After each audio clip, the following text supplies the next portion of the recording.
Sa ating mga tagapakinig, naway maulinigan ninyo ng mahusay ang mensahe ng aking talumpati.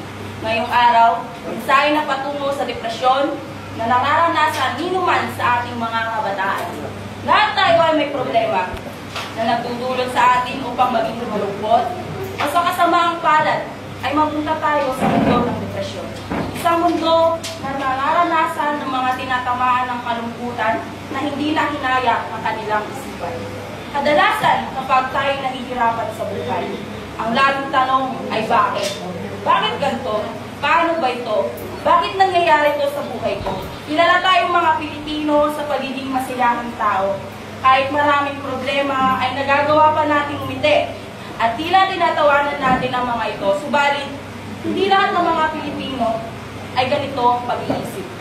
Ang iba ay nilalamon na ng kalimutan, na nauuwi sa depresyon at pagkitig sa sariling buhay.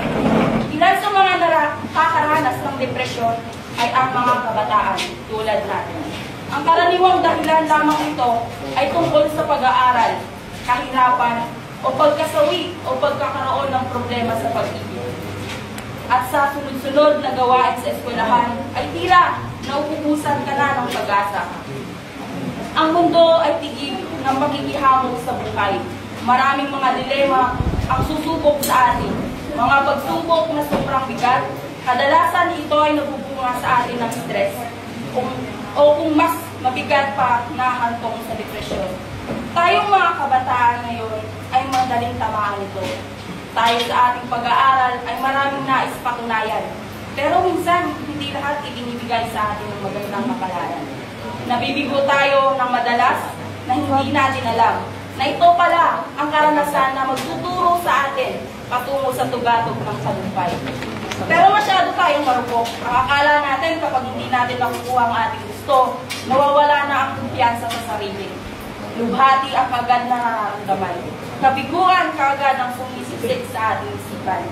Maraming pagkakataon na tayo'y mabibigo sa akademiko, sa panlipunang pakikibagay, sa ating pamilya, o di kaya sa ating mga kaibigan. Pero hindi ito ang dahilan upang lamunin ka ng lubay patungo sa mas malalim na kalungkutan. Mga minamahal kong kaibigan, kaklase, guro na narito, ang ating pakakatandaan, ang depresyon ay isa lamang nararamdaman natin na kayang baguhin ng ating isipan patungo sa bagong pagkakataon at bagong pag-asa. Huwag natin imukmok ang kabiguan sa tinatawag na depresyon.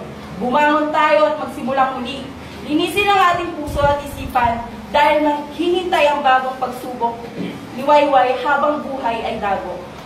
Habang buhay ay may ngiti, habang buhay ay may saya, habang buhay ay tigib sa paglalakbay, ikaw, kayo, tayo, lamang ang magbibigay ng kulay sa ating mundong ginagalawan. Maraming salamat.